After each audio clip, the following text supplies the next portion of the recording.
국무총리를 지낸 민주당의 원로 이해찬 민주평통 수석 부의장이 어제 베트남 출장 중에 별세했습니다. 이 부의장의 부고에 민주당은 당무일정도 접고 거당적인 추모 분위기에 들어갔습니다. 먼저 만나보시죠. 이해찬 전 총리님을 추모하는 마음으로 다 함께 묵념하겠습니다. 일동 묵념.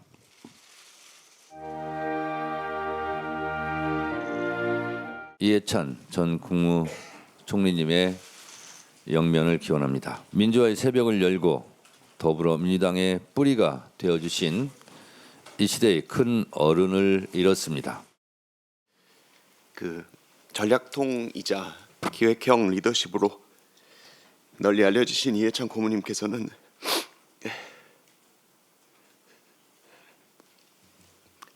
나중에 서면으로 대체하겠습니다.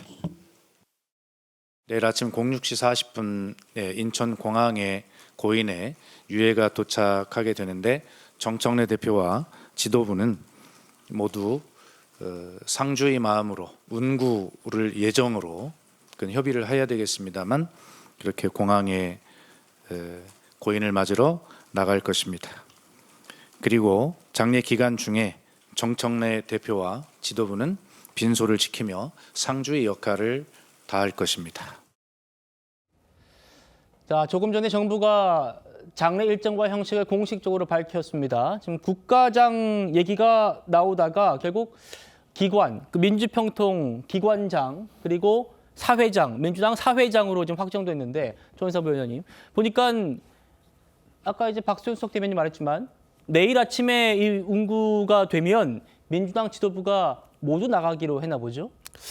그만큼 이해찬 수석 부의장이 가지고 있는 위상이라고 할 수가 있겠죠. 이해찬 총리의 경우에는 사실상 민주당 정부와 네 차례의 민주당 정부와 함께 해왔고요. 사실상 그 정부를 이끌었던 그러한 경험이 있으신 분이기도 합니다.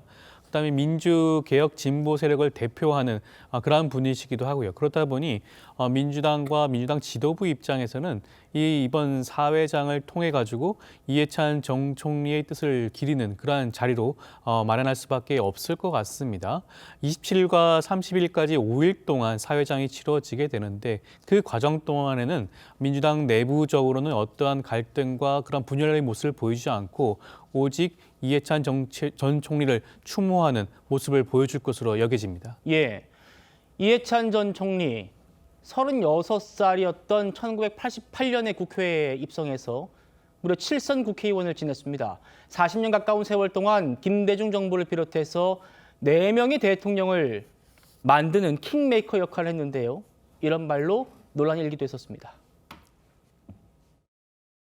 저 개인적으로는 한 20년 정도의 연속해서 집권하는 그런 집권 계획을 잘 만들고 김대중 노무현 대통령을 탄생을 시켰고 작년에는 문재인 대통령을 당선을 시켰습니다. 앞으로 몇 사람을 더 시켜야 되겠습니까? 한 10번은 더 시켜야 되지 않겠습니까? 박원석 의원님. 네. 잘하시고 또 인연도 깊으실 것 같아요. 이해찬 전 총리, 김대중 정부 때 교육부 장관, 노무현 정부 때 총리, 문재인 정부 때 여당 대표, 그리고 이재명 정부의 민주평통 수석 부의장. 사실 정권 탕생의 주역이라고 이재명 대통령이 말할 정도로 굉장히 대통령으로부터도 존경받고 그런 이해찬 전 총리였는데 앞서 들으셨습니다만 20년 장기 집권론이라든지 이런 또 논란도 있었고요. 어떻게 좀 말씀 주실까요? 일단 당신이 말씀하셨던 20년 집권은 못 보고 이렇게 떠나시게 되는 게 아닌가 싶은데요. 이해찬 전 총리는 대표적인 어떻게 보면 민주 진영의 전략가이고 역대 민주당 출신 대통령을 배출한 그 선거를 사실상 진두지휘했던 킹메이커라고 해도 과언이 아닐 정도로 예. 자타가 공인하는 그런 전략가였습니다. 때문에 역대 민주정부 대통령들이 다 가까이 두고 중용을 했고요.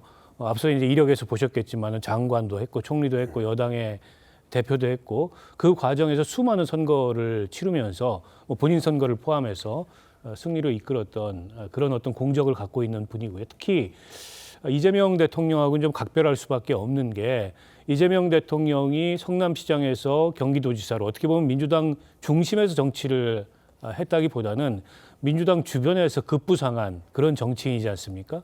그 과정에서 민주당의 실력자라고 할 수 있는 이해찬 전 총리의 역할이 굉장히 컸다고 들었습니다. 특히 2022년 그 대선을 앞두고 진행된 민주당 경선에서 이재명 대통령이 당시 이재명 후보가 인지도와 지명도, 지지도는 굉장히 높았지만 조직력에 있어서 현저히 열세였던 상황에서 이해찬 전 총리가 갖고 있던 전국적인 조직의 힘이 그걸 뒷받침하면서 압도적인 그런 경선 승리를 만들어냈던 그런 어떤 그 과정에서도 보이듯이 이 대통령이 되는 과정에서의 그 굉장히 큰 조력자였고 또 정치적 후견인이었다고 생각을 합니다. 그래서 이제 이재명 정부가 들어선 이후에 사실상 현실 정치에서는 은퇴한 분이기 때문에 민주평통 부의장을 맡아서 역할을 했는데 이렇게 해외 출장길에서 어떻게 보면 뜻하지 않은 예. 운명을 맞게 됐는데요. 아마 이재명 대통령 개인적으로도 굉장히 비통한 그런 심정이 아닐까 싶고요. 기관 사회장으로 치러지게 되는데 아마 이재명 대통령의 심정은 이제 국가장으로 하고 싶었을 겁니다. 근데 그에 따르는 논란도 있을 거고 또 절차도 좀 번거롭고 해서 기관 사회장으로 최종적으로 정리를 한 게 아닌가 싶은데요. 민주당에서는 거의 뭐 거당적으로 전당적으로 향후 치러질 5일간의 장례 기간 동안에는 추모 기간을 갖지 않을까 싶습니다. 알겠습니다.